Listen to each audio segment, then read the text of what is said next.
Hello, welcome back everyone. I'll give Sony Computer Entertainment Europe presents a moment because there's so much talk. a Universal Interactive Studios production. A game created and developed by Naughty Dog. So I actually recorded this once, but I forgot to plug in the microphone, so here I go again. Welcome back everyone to another episode of Let's Play. This time it's with Crash Bandicoot 3 Warped. So, let's get right into it.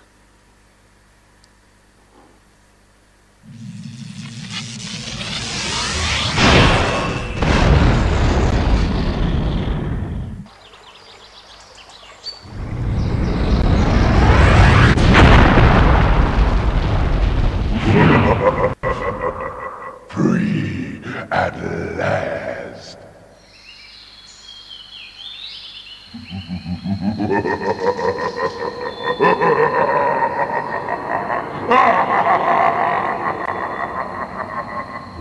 Uka is free. No, it cannot be. Evil, great evil has come.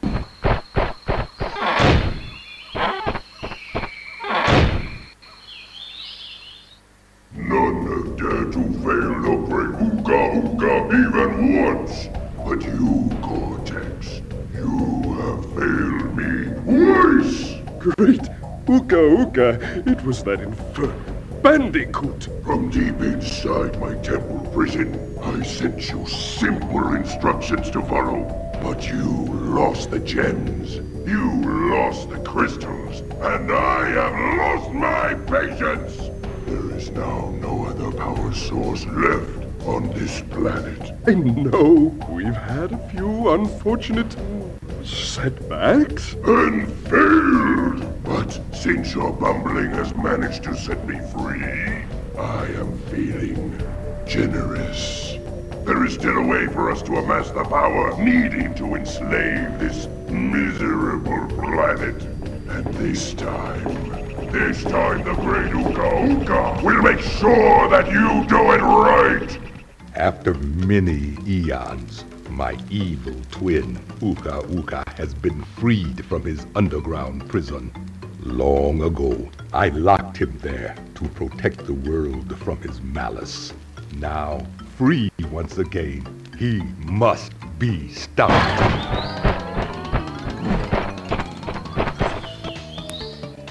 Children, Uka and Cortex plan to use this time-twisting machine to gather crystals that lay scattered across time. I have brought you here to recover the crystals before they do so. To open the time portal, simply stand on a button and then jump into the portal. Good luck. Thank you, Akaku. And now let me introduce this Let's Play properly. Hello everyone and welcome to Crash Bandicoot 3 Let's Play. We're picking up, the story picks up right after the second game, and actually let me start by mentioning a small plot hole.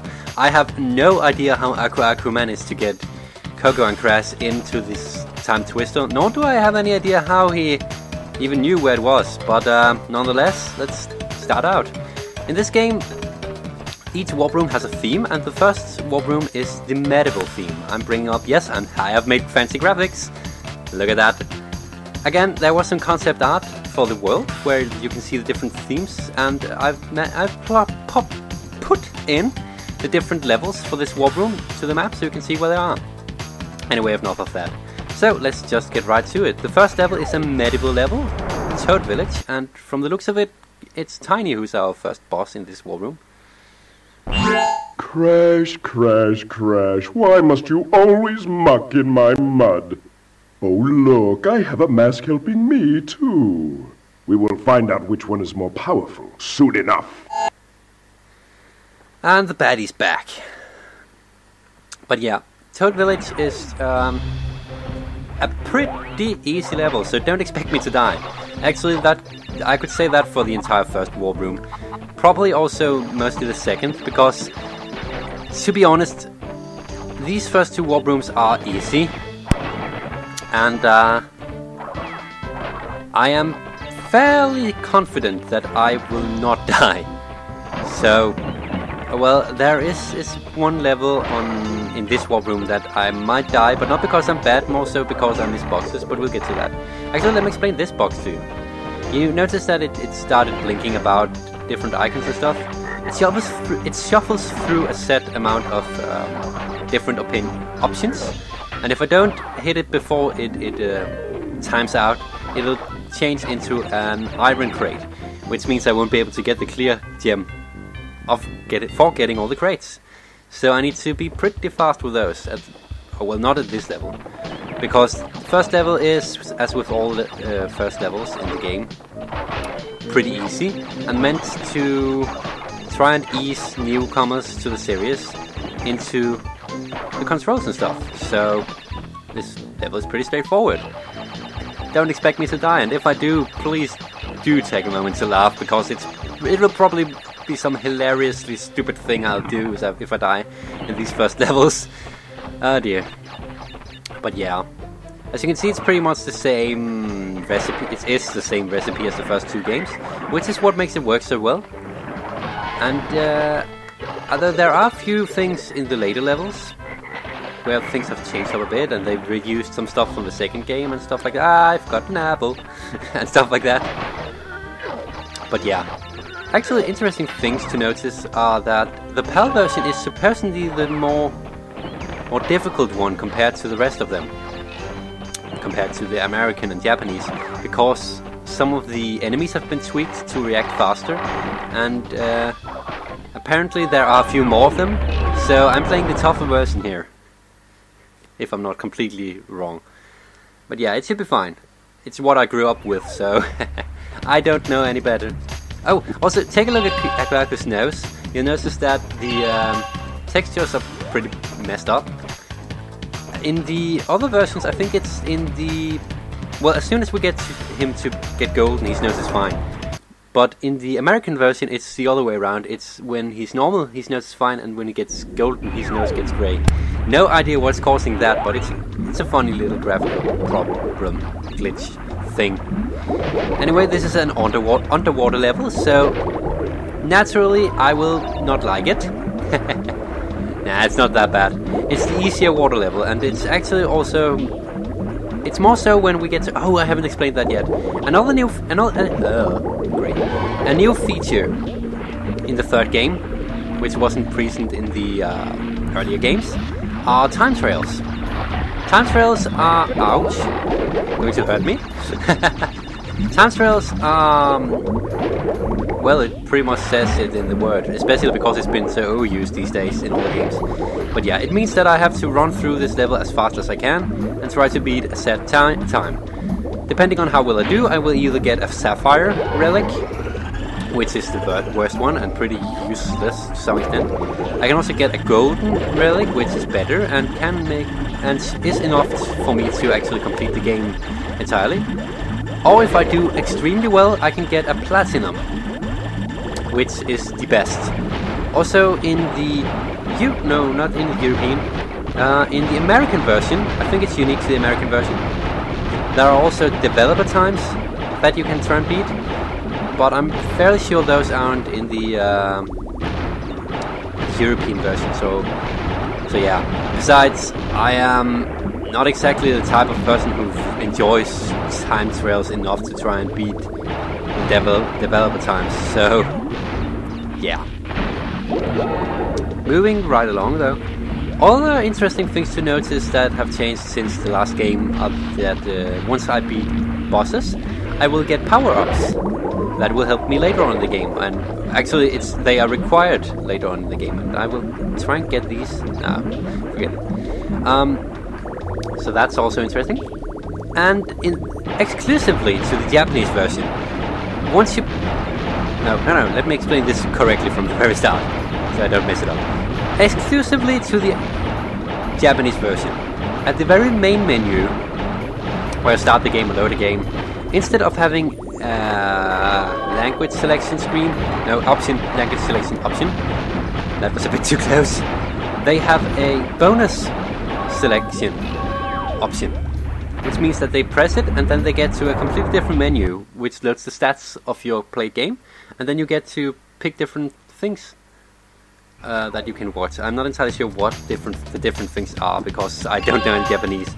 But I do know that for each boss you beat, or at least the first 4 bosses, you unlock a CG movie that you can watch.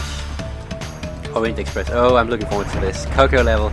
Quite like this. This is a remake of the Polar levels in the second game, which were a remake of the Hog Ride levels in the first game. But they've quite improved on with this one, so I quite like it. The only problem is that, for one, we're back at the problem of me not having too much control of my speed, which means that I will likely miss boxes and have to die to get them. And second problem is that I'm so used to using the run command all the time that the slow movement of Kura, the tiger, makes it a bit hard for me to judge when to jump. That looks weird. I'm getting the feeling that it was a bug. So yeah, that might also kill me. But I have Aku Aku at second stage, so I should be fine. But getting back to the CG movies from the Japanese version, I will actually... I'm such a generous guy that I will be beating the Japanese version alongside this one and record the CG movies for you and include them in this Let's Play, so you won't have to go and look them up everywhere. I will also try my very best to try and translate the titles of the CG movies from Japanese, although I can't guarantee the correctness of the title translations, because it'll be me doing it and I have no clue as far as goes to Japanese. So I'm going to rely entirely on things like Google Translate and intensive researching. No! Where did I miss a box? Where did I miss a box? Okay, so we have to get back in there. Yeah, I had hoped that we would be able to beat this warp room in this very first episode, but I guess that has been spoiled now. Great. Back in there. But yeah, I'll try and get the CG movies for you and try to give you a bit goodies. I can't translate any... Uga Uga and Cortex want Tiny get crystals and bring them to big Colosseum in Rome. Crash! Leave them for Tiny, for Crash get crushed! Leave them for Tiny! It almost sounds like he's trying to yodel or something. Oh well. What was I? Oh yeah, I will try and translate the titles of the movies, as I said a few times now. But even though I wish I could... What am I doing? I missed the box right at the get-go. 1 death! Okay.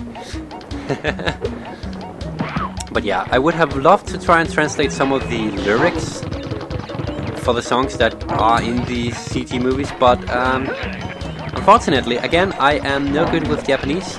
But if any of you viewers know any Japanese and you happen to be able to translate any of the CG movie lyrics, you're more than welcome to throw me the lyrics and I will include them as subtitles for the episodes. So, if you could give me a helping hand on that, I'd be very, very grateful. I am not sure how I would pay you back, except for putting in your name in the credits, but I'd be very grateful. That much I can tell you. Whoa, I could have died there from not being high enough, you know. But yeah. So bonus stuff for you! Yay! But yeah, let's try and get all the boxes. I have no idea how I managed to miss a single box. Usually I get them all. Especially because they aren't really that hidden. So it must have been that I just barely missed one last time, I guess. Because I can't see... Yeah, there you go. I can't see what else could have happened. So there you go, that beats that level, finally.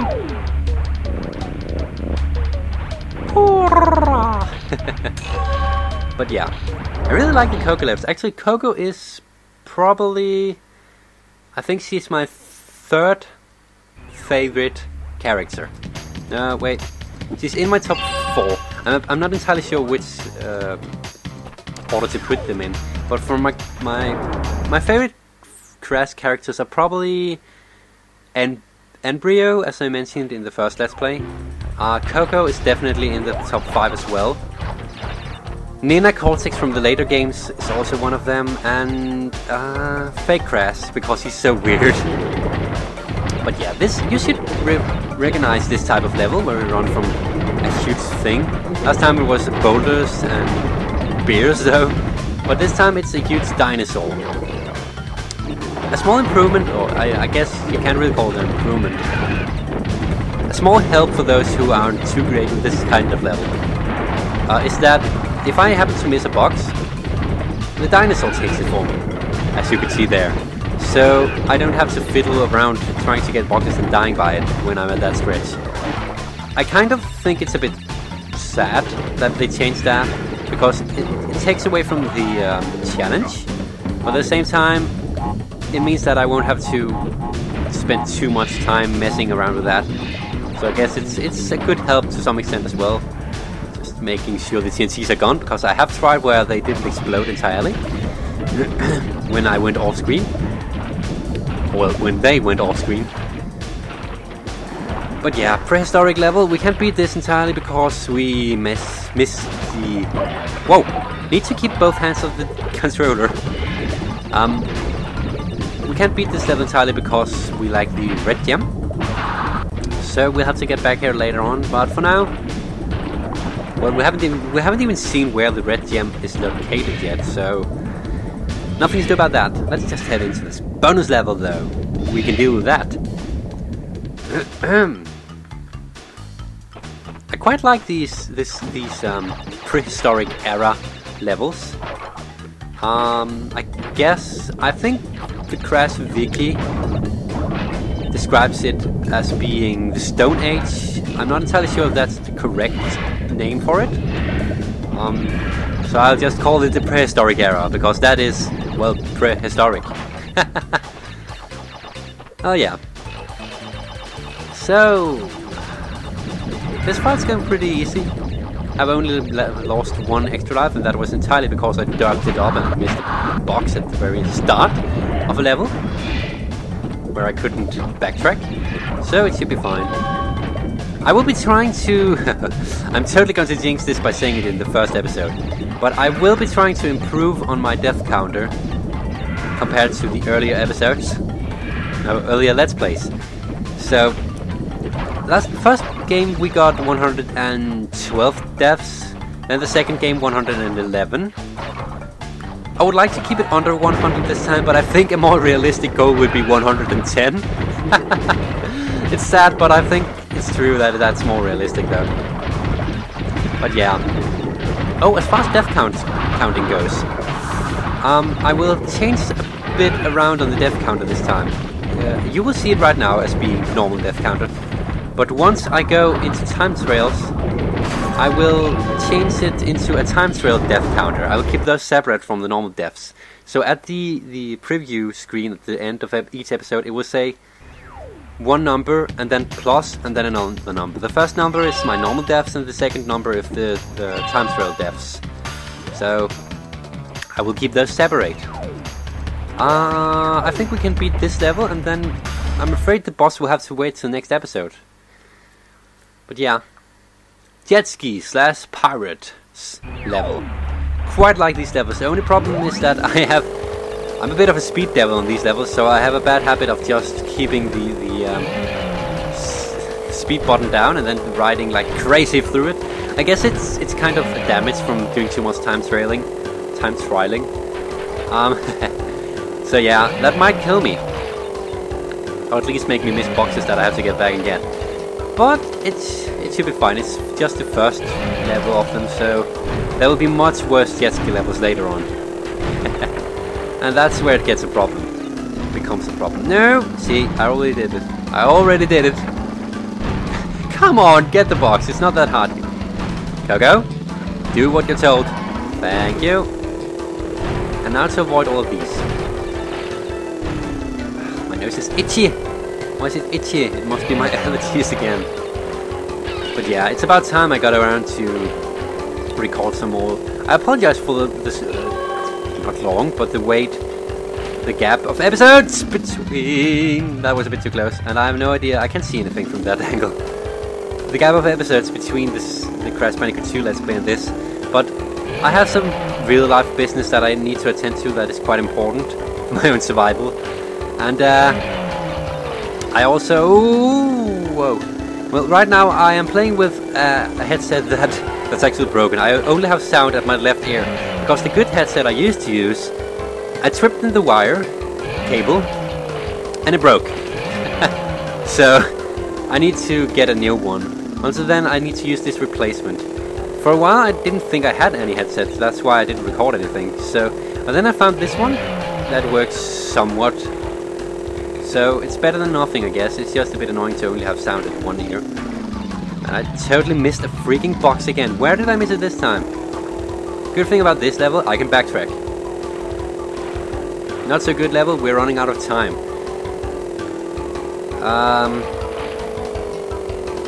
Where did I miss something? Oh, there you go. And I just got distracted by my cell phone. Apparently I got a message. I remembered to turn the audio off on it though this time. I have done recordings where I actually forgot to put it on silent mode. Which would be a bit distracting in this case, because I use that achievement get sound I've made as my message tone, so yeah, that would kind of mess with the audio of this episode. But everyone, that was episode 1 of this Let's Play. I hope you have enjoyed it, and thank you for watching. You people just take care, and until next time, see ya.